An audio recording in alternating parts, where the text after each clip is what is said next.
I hope that everyone is doing well.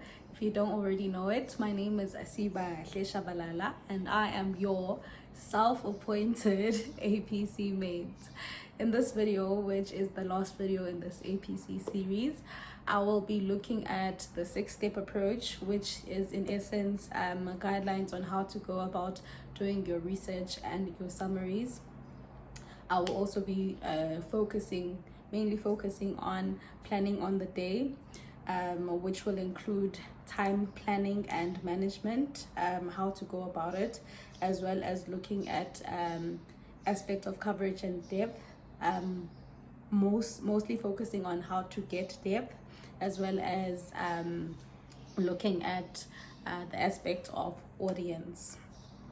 So before we get into the gist of today's content, as per usual, if you don't know this by now, I like to just pick a card from my box of affirmations, just basically to give you a bit of motivation for the day, or give you a word of the day. I'm sure it would be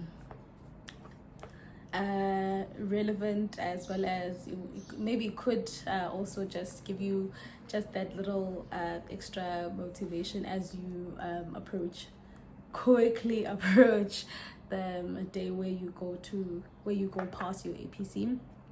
So I'll just share what the word of the day is, just to keep you going, or keep you in the spirits, actually. So the word of the day today is I am in alignment with my soul's purpose. I am in alignment with my soul's purpose. So I think I've said this before. I realized when I was watching my other videos that I'm not the best when it comes to being able to get my points across when I try to motivate or anything. Okay, maybe it's just to me. I'm like, when I watch it, I'm like, maybe I wasn't able to get my point across, but I do hope that somehow, somewhere, I am able to get the point across, or what I mean by my interpretation of the word of the day. But with this one, I think it speaks for itself. All I'm going to add to that, and I promise to be brief before I go astray and lose plot, as I realized I often do. Just believe that you are in alignment with your soul's purpose, meaning that know that you are in this journey for a reason, and you are where you are for a reason and for a purpose, for a bigger purpose. So whatever is supposed to happen will happen, but it just needs you to also acknowledge it as your purpose, and realize that this is my purpose. So that might give you that extra drive, knowing that, okay, I'm here doing this because this is my purpose, or it will get me to my purpose. Also, just believing that you did not get this far just to get this far. I think that is very relevant, given the fact that you are now literally a few days away from giving that final shot of the APC, and after that it's deuces between you and the APC, and you will be well on your way. So just take that, internalize it, whatever it means for you, fly with it. And so I do this by random selection, by the way. Not random selection, I explained it in another video, let me not go astray, but believe that you're in alignment with your soul's purpose. Okay, so I think we can now get into the gist of today's video. But before we get into that as well, there's a few queries that I got regarding our previous videos, some clarity seeking questions, and basically clarity seeking questions, or people had maybe I didn't cover that part, so a certain part in a certain video, and a person just wanted to know how do I go about it now considering APC or whatever, or what did you mean here and there. So clarity seeking questions are welcome, and those who have asked questions can attest to the fact that I do respond, and I hope that I do manage to cover you guys sufficiently. Okay, so the questions that I got, most of them were regarding the master file. So that was video 4, I believe.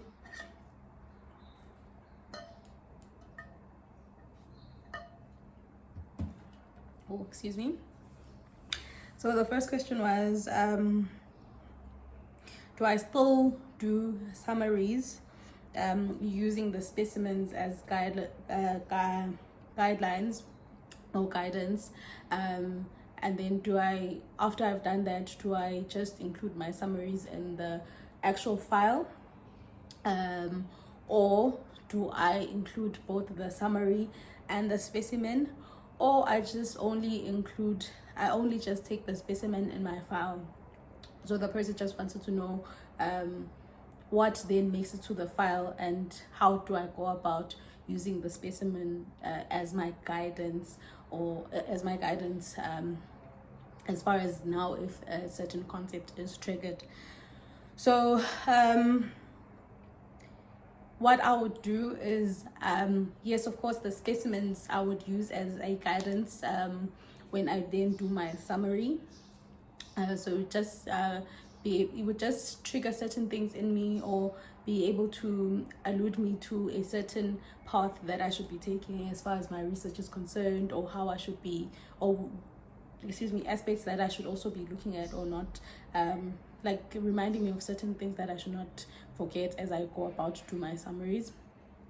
But I would also include then the specimen in the actual file. I'll take the specimen, take my summary, put it both in the file. The reason for this is because, the summary is a summary.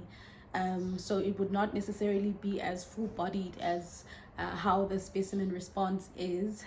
So it would not necessarily maybe even be as structured as how the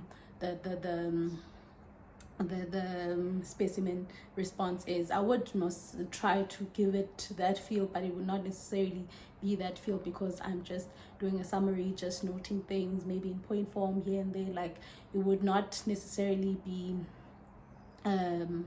like a response, or it would not be giving the actual full-bodied feel.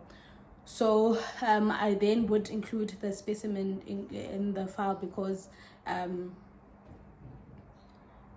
as something to then refer to when I'm then writing on the day.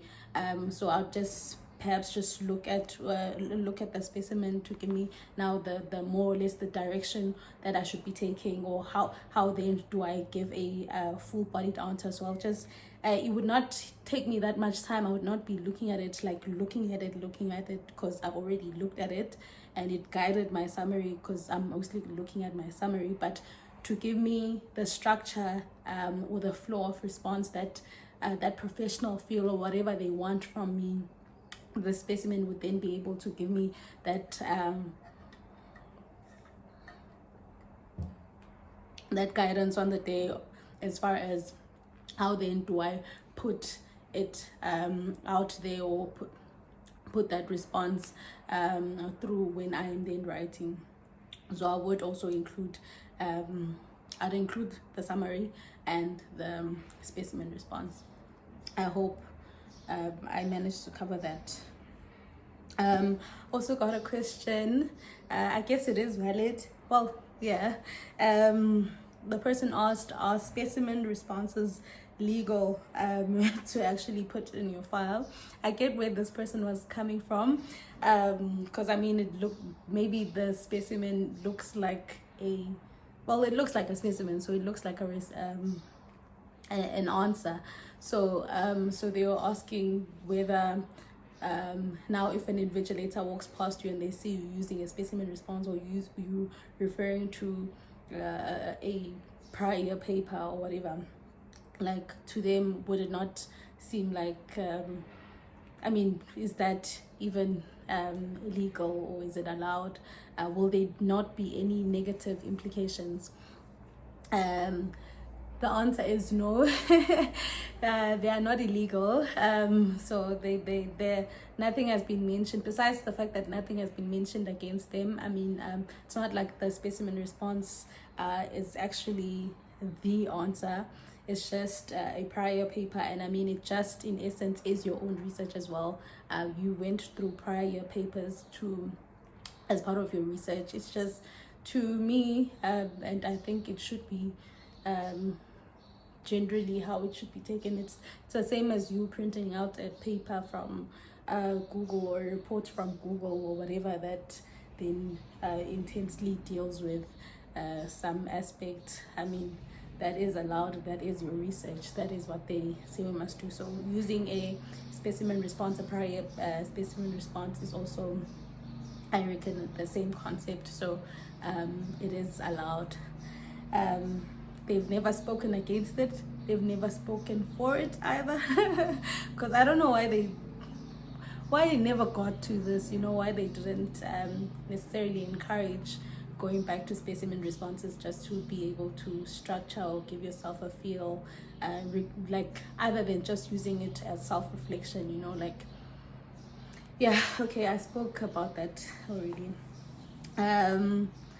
So the other question was regarding when I then did my master file, did I use the specimen responses that were given, the specimen responses from the board course, or did I use the specimen response from the SAICA APC site? Excuse me. They're cutting grass outside, so there might be a bit of noise, or maybe it might just be blurred out or buffered out or whatever. But if there is noise, apologies for that. I'll just also try and not get distracted by it, because it does distract me a bit. So apologies if there's noise, and I hope I'll be able to speak, be able to project past the noise. So as I was saying, so the question was more of which specimen responses did I use, and did I use the C responses, or did I use the HC responses? So I used the specimen responses from the board course. As I stated, I was doing the APT board course, so I used the specimens that we had done in the 2 years of my attempts. I think I also maybe just had a few from the previous year. I'm not sure though, but in any case, the bulk of them was mostly the 2 years where I had been doing the board course. I just lost my train of thought here, but I used the specimen responses from the board course. I didn't use the SAICA ones, but you would be more than free to use the SAICA ones should you wish to use those ones. But I think they're a bit more not so practical.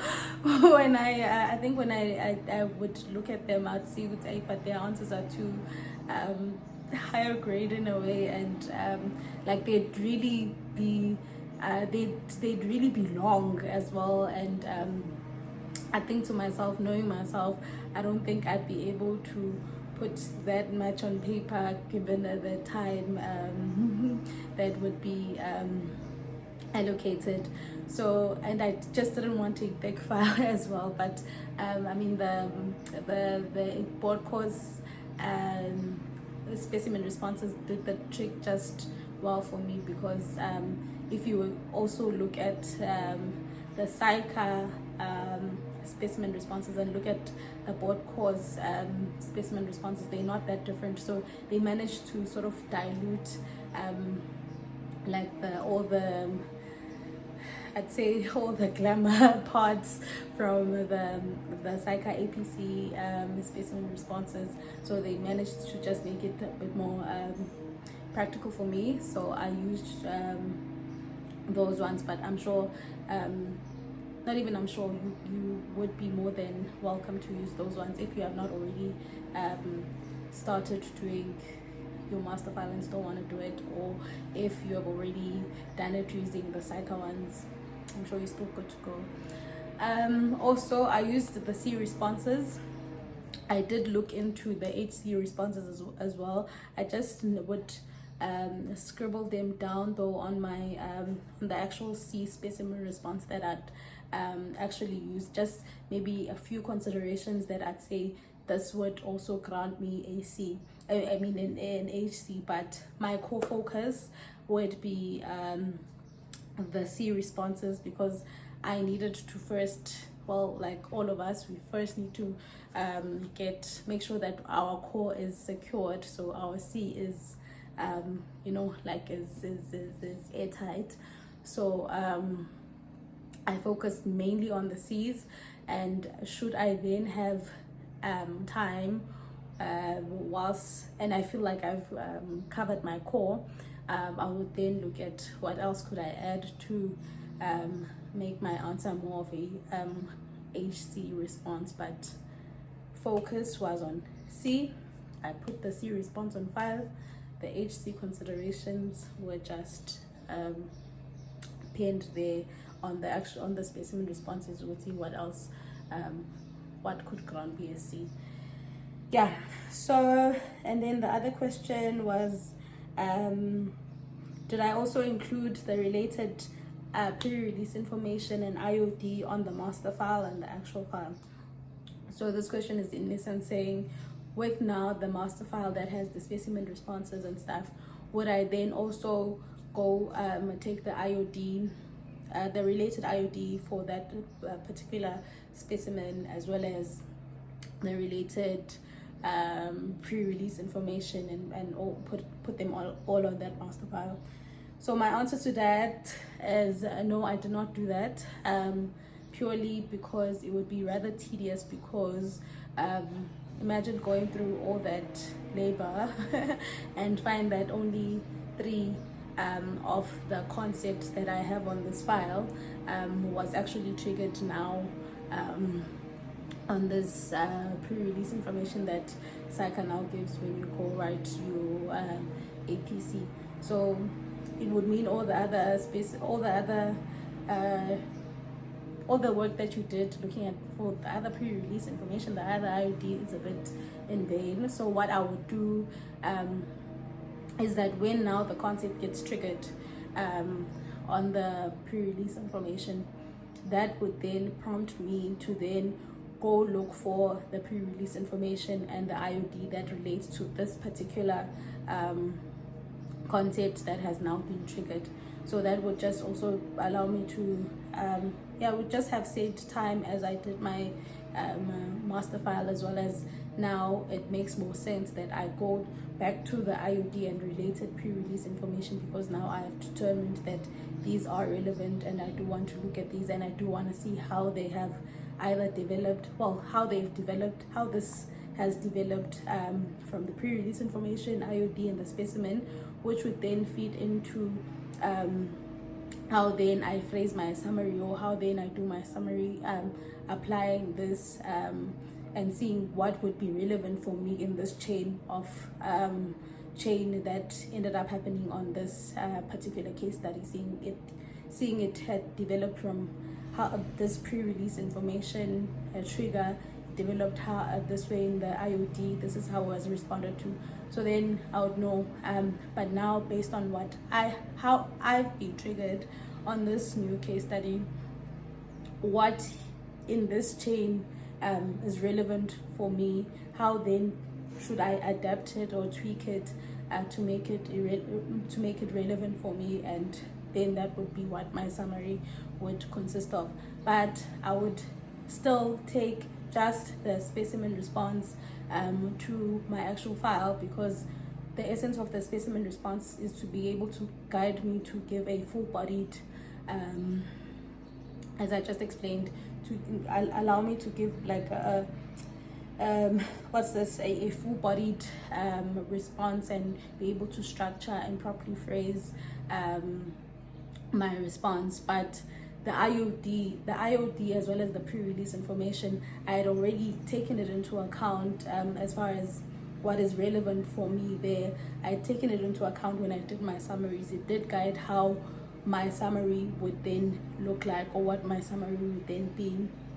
But the essence of the or what would then make it to my file would be the specimen response, because I needed to give me that structure and guidance on the day when I respond, because it would also be quite a tedious exercise to then, when you are getting your task on the day, then you also still want to refer to how had it developed on this, like how had this specimen developed. Like you then go back to look at pre-release information and look at IOD of this response on the day, whereas you don't have that much time. So you would have just taken those into account in the in your summaries. Okay, excuse me. Okay, then there was just one question in reference to the industry research. So the person had asked me whether I have a preferred site that I do my industry research on. My response to that was no, I do not have a preferred site. I just did my research. As I said, I did not. I took it easy, as I kept on insisting, I think in one of the previous videos, that when it comes to the industry research, just take it easy, because in essence you'll find that you still do dabble into industry research as you are doing maybe technical triggers or all the other triggers that you'll be doing. You'll find that maybe you would then as you research that particular trigger, more of the industry research related stuff pops up, whether it's now the applicable legislation or whatever other things that you would say are more of industry research, or would also filter into industry research, as well as touch on the technical trigger. So as you keep on researching on all these triggers, there's a lot of other industry research that you pick up on. So which is why I would just primarily focus on the 4 things that I mentioned before when I do my, I think I mentioned it on the pre-release information video. Those are the only 4 things that I would do for my industry research. That would be my business model canvas. There, I mean, as I stated, that's where you'd put all the applicable legislation, that's where you'd put the revenue streams, that's where you put the customer segments, like all those business model canvas items or aspects. You would have covered it on that beautiful template that you'll find on Google. If you just search business model canvas, then it will you'll see how you'll then just plot the relevant stuff for that particular case study. I do the business model canvas, I do my ratio analysis, and again I take it easy, only doing the ratio analysis that I would gather would be more relevant, as well as I'll do the SWOT analysis. As with the SWOT analysis, also there was no preferred site. I would do it myself. I just see, based on the case study as I've read it, what are the strengths, what are the weaknesses, what are the opportunities, what are the threats. I just do that, as well as perhaps maybe as I get a feel of the industry research as well, maybe from the other items that I've done, I'd also be able to identify that, oh, there's also these opportunities, there's also these whatever. Then I'll just slot it on my SWOT analysis. So I didn't have a preferred site where I'd go and pay a subscription fee or whatever. I just did it myself. And then I'd also do the 6 capitals. So that's in essence what I do for industry research, because but if we're being honest, most of the time, a lot of the stuff that you had spent a lot of time trying to be fancy with on industry research, you end up not using in any case. So you must only do what is relevant and what will assist you with the understanding of the company and the industry it operates in. Then all the other stuff that you pick up as you are going along, that is then industry related or would feed into the industry research. Okay, that was that. As far as the other stuff is concerned, now we will get into the gist of today's video, and I hope it will not be too long. But okay, let me just catch a breath and then I will continue in 1 second. Okay, I come back. So I will now be going into the content of today's video, the essence of today's video. So as you've probably noted, I refer a lot to my book, and I will also be referring to my laptop for the entire duration. So yeah, bear with me. Okay, so as I stated, we're gonna start by looking at the 6-step approach. Disclaimer, don't know whether the 6-step approach is a concept that is unique to the UJ APT course, or it's just a concept that is an APC in general concept of the APC. Yeah, disclaimer, if you don't know what the 6-step approach is, and it's not something that your board course was referring to, it's basically just guidelines, that the step-by-step guidelines that would guide you on how to prepare or to go about doing your research, as well as doing your summaries. So on my previous video, where I was dealing with the pre-release period and how to deal with the pre-release period, I made reference to a template that I had adapted using, whereby I would take in as well the concept of the 6-step approach. With that template, I had said that I will share it, and I did state on the video that I might not be able to share it because I might not know how to on this platform. So somebody, another mate, had put a comment that I should try to a Google Drive link. I don't know why they subsequently removed that comment, because as I was about to say thank you, I'll try it out, because I hadn't thought of using the OneDrive link. So I was about to say thank you and comment and say, oh, okay, that's actually a good idea, but they removed the comment. But in any case, just want to say whoever it was, because I didn't even get the name because it was removed quite quickly after I saw it. So thank you to whoever it was that suggested that I use a OneDrive link for all the templates that I keep on saying I'll share. So yeah, I have subsequently, thanks to that person, to that fellow mate,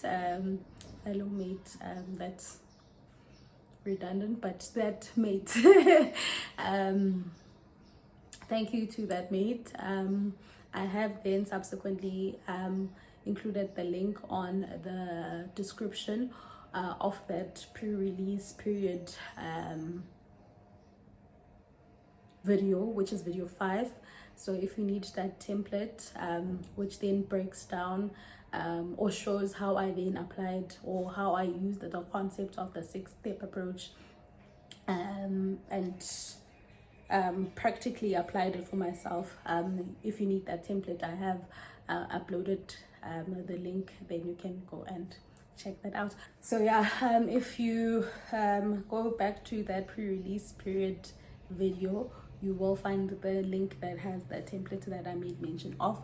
But in any case, I will Also, include a link on this video with regards to the templates that I will mention here, which would be the planning on the day templates that I had developed for myself, whereby I had incorporated some of the I think it was now 5-step approach techniques.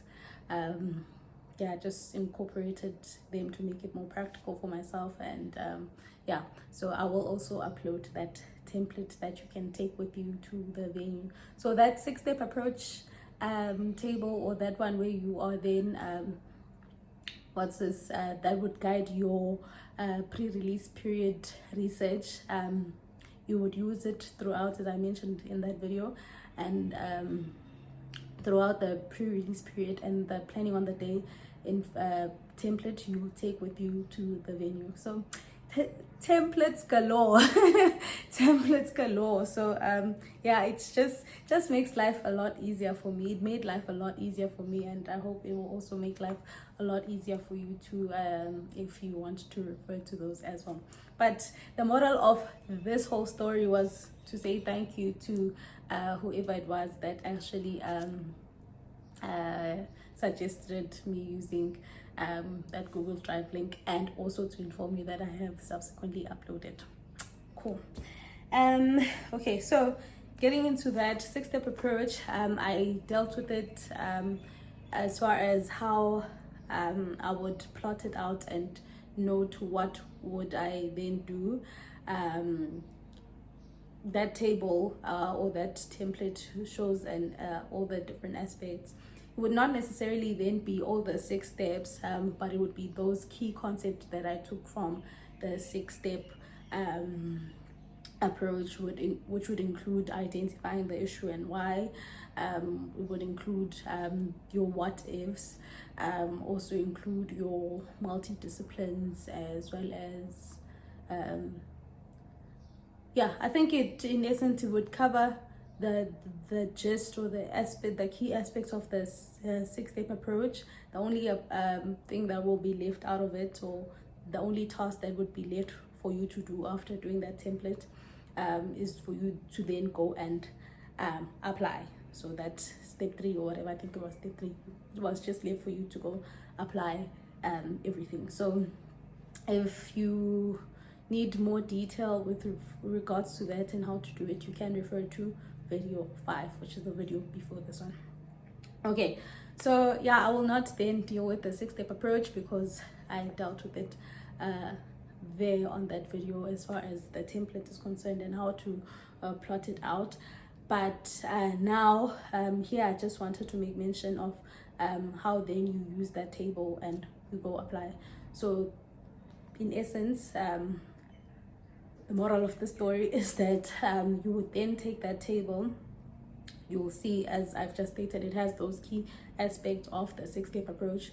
You then now, at this particular juncture, when you are then doing your apply, part of everything, when you go to apply or do your summary, you just take this amazing table of yours, this amazing completed template, your winning formula as far as going to then do your summaries. You just go check. Now you are using it as a checklist. You go and say, okay, what were my what ifs? You're like, okay, let's say, as you see on the template that I'll share, because I also included an example where, well, it's an example because it's actually something that I used, I'd actually done, so it's completed. We'll see how I'd lined it up and stuff like that. So you just I put that on the different tabs so that you see how then do you go about it and apply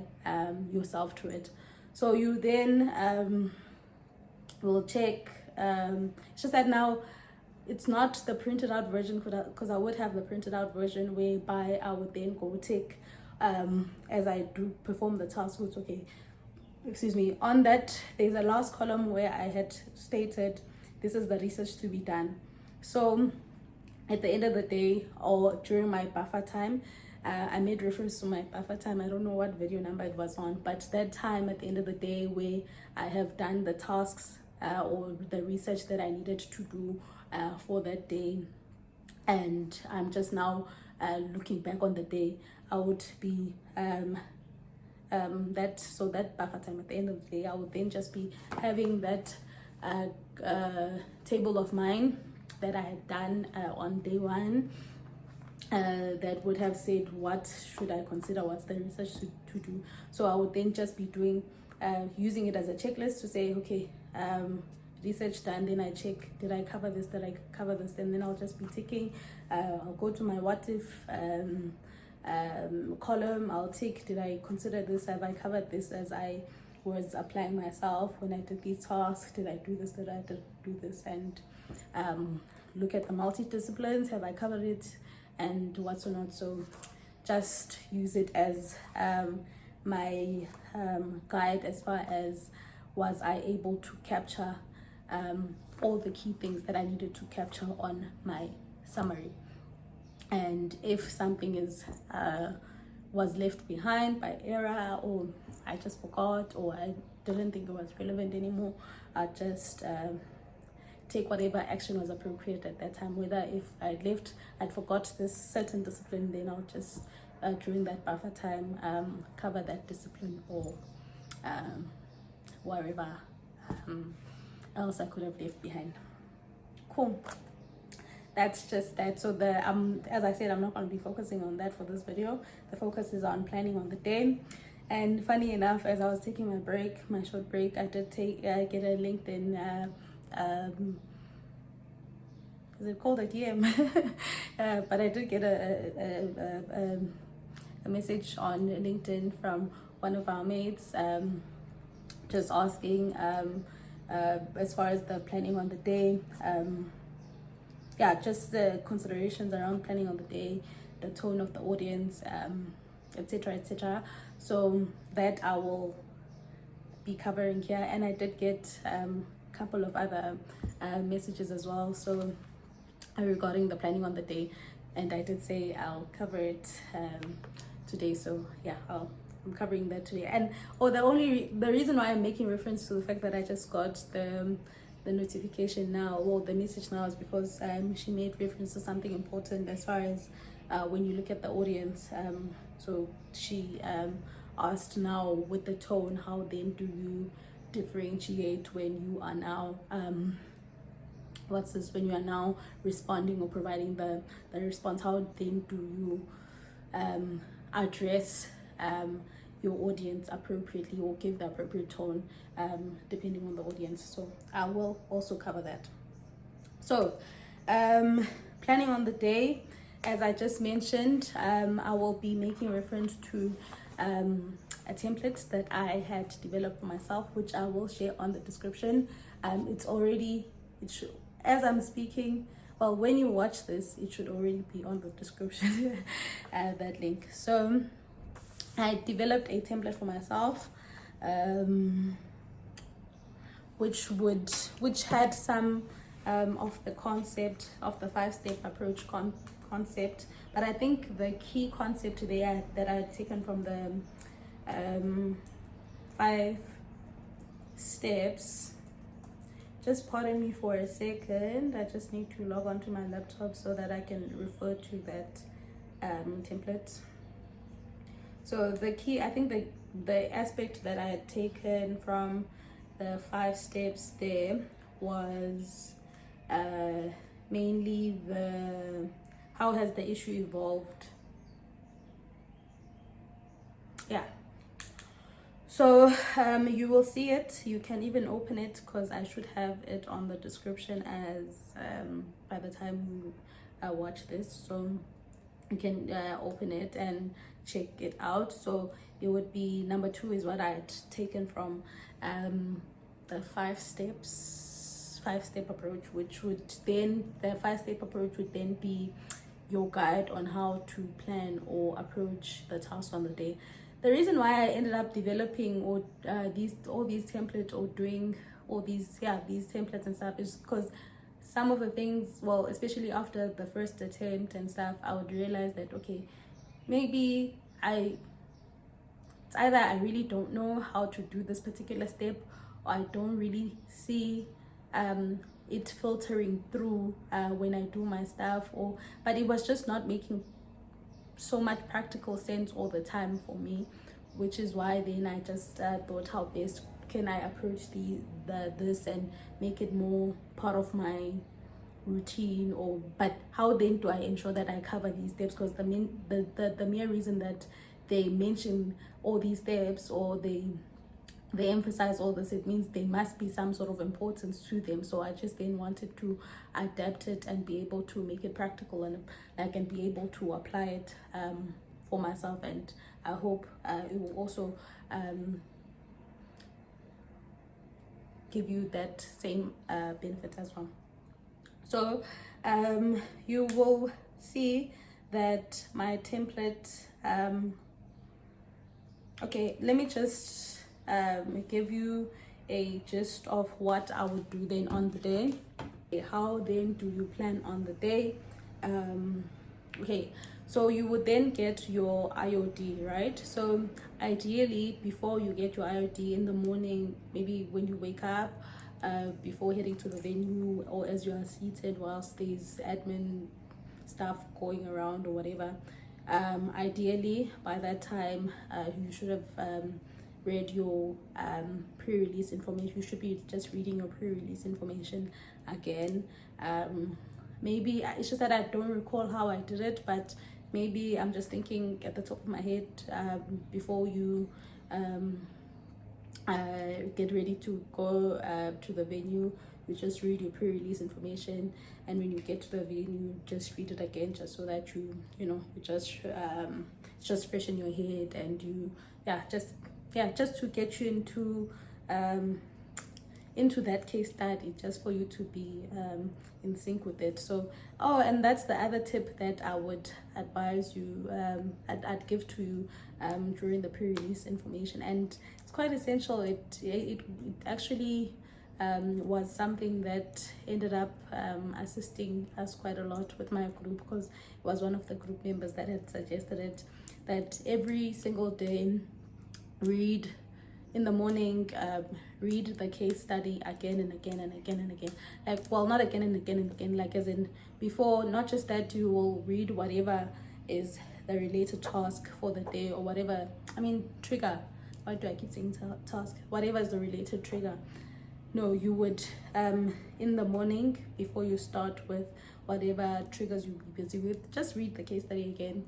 Just be more familiar with it. Get into that case study. Just let it become one with you, because you'd realize maybe there's a couple of things that you could have missed the day before or whenever, but just so, and it does happen that you pick up so many other things. The more you read it every day, the more you pick up new things, and the more you're like, oh, okay, I didn't realize this, or now I see this, or whatever. But it just tends to, I don't know, you keep on having a fresh eye about it, in a way, in the sense that you see something new almost every time that you read the case study again. So that's a side note, that please do read the case study as often as you can. So as I was saying, then on the day, just read it again before you get your IOD. So we haven't started timing you as yet. Then you get your IOD. My laptop has just decided to go off again, but okay, in any case, so you get your IOD. First thing you do, you have 8 hours that you've been given to write your final APC.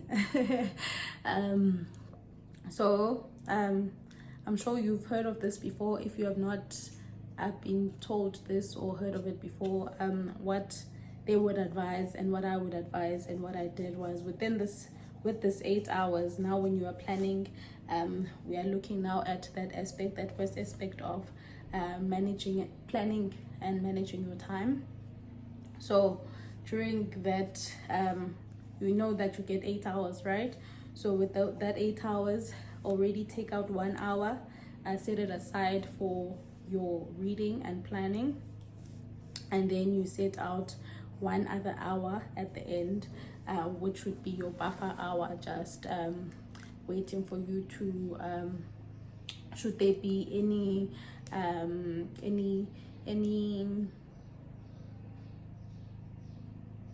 aspects that you could have missed that you needed to go back to. Let's say maybe you weren't necessarily able to fully or neatly close up on a certain task. That would be then that you would then take from that hour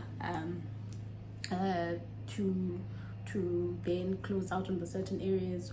Or if you are naturally a quick person, maybe that hour is just for you to read your responses holistically, again, just so that you see that they make sense and that they are neatly packed and stuff. So that would mean after you take out the 1 hour for planning and reading, and the 1 hour as your buffer hour, that means you have given yourself, you now have 6 hours to finish your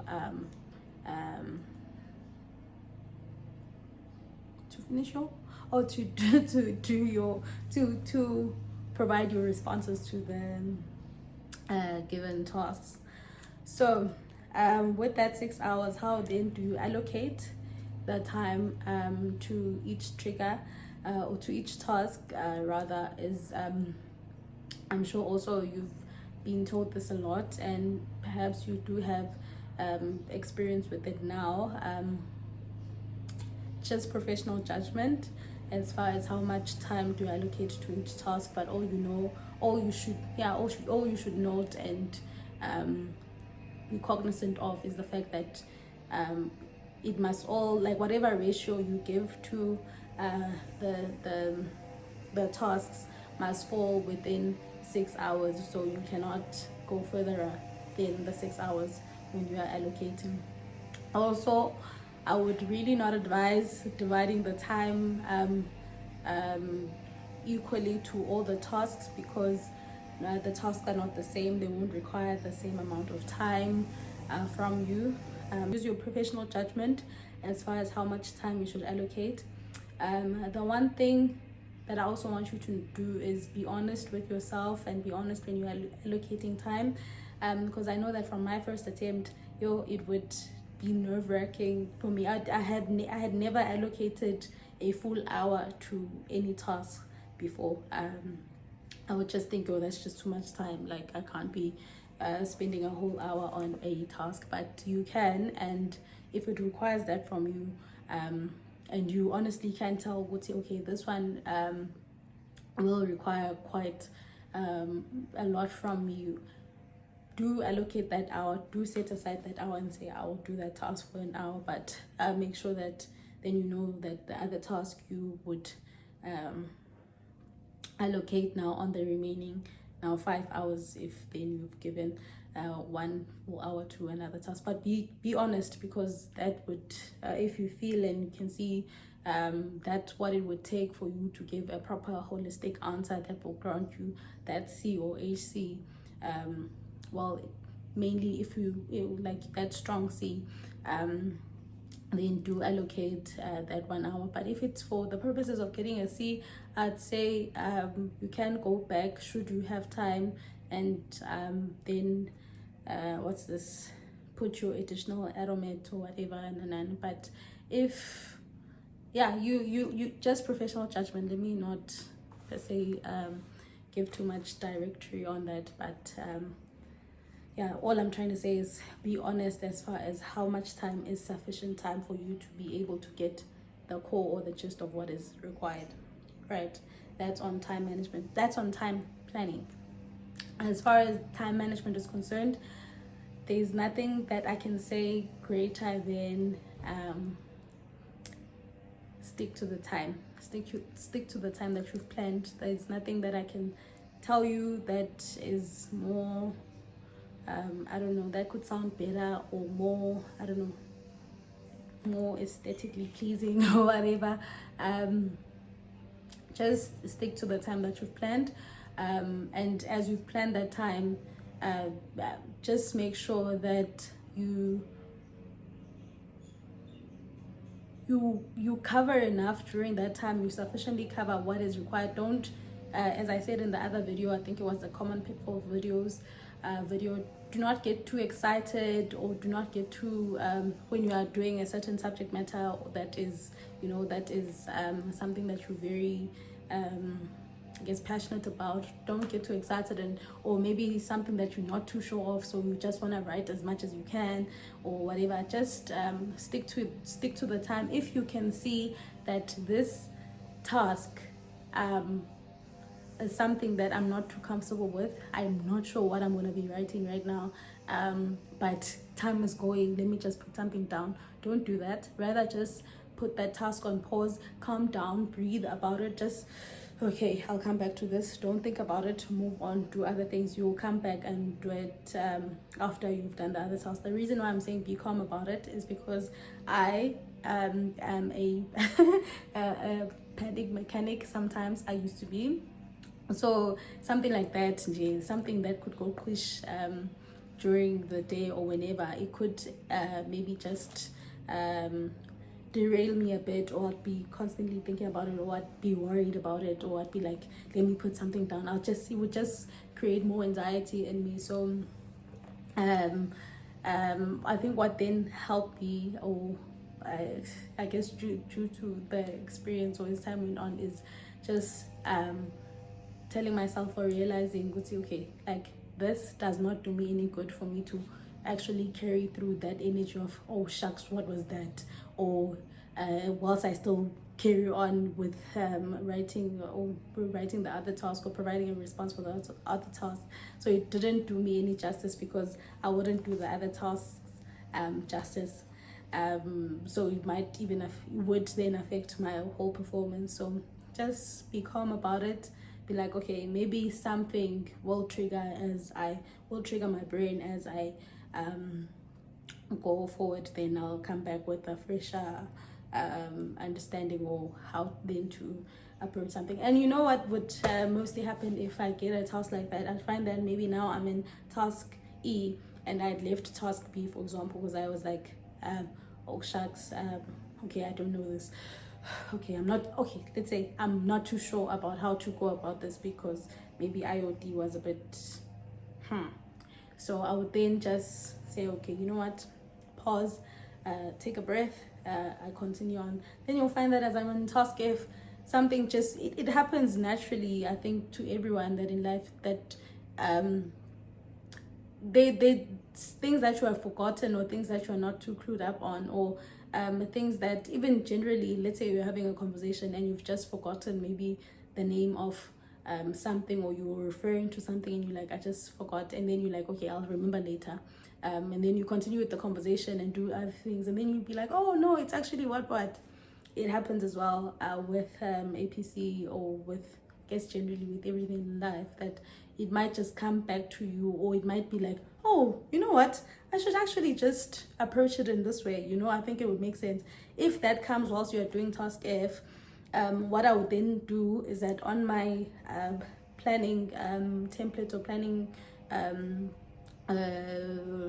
template that I'd use to plan, I'd go back there to that task B and say, put in maybe an asterisk and say, let's say maybe what came to mind was there was a I don't know why I'm not thinking of what's the best example right now, but let me say, okay, it's actually asset classifications that I should be that's the routes that I should be thinking of right now. I think that's where they are going with this. Then I'll go back and say, oh, asset classification.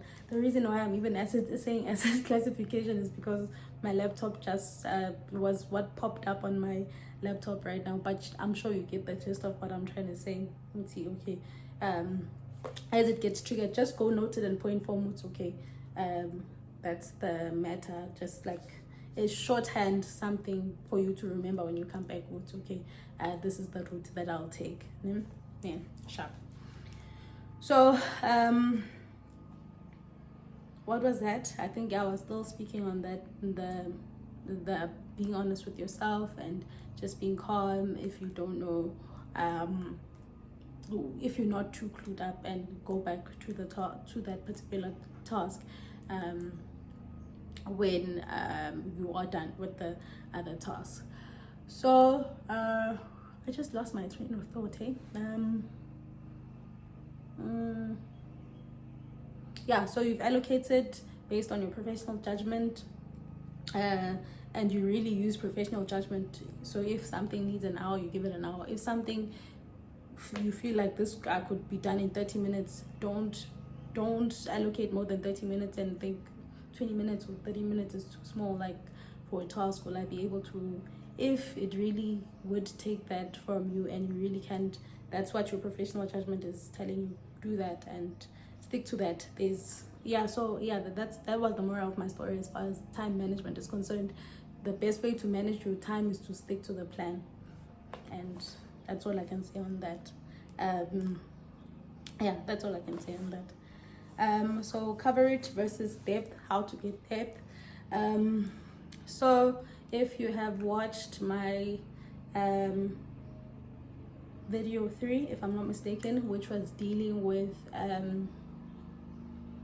self-reflection and how to get a valuable self-reflection, I think then you should be able to, at this point in time, you then should be able to have got the gist of what is depth and how did they manage to get depth. And with that self-reflection video, I emphasize the importance of using specimen responses to derive value.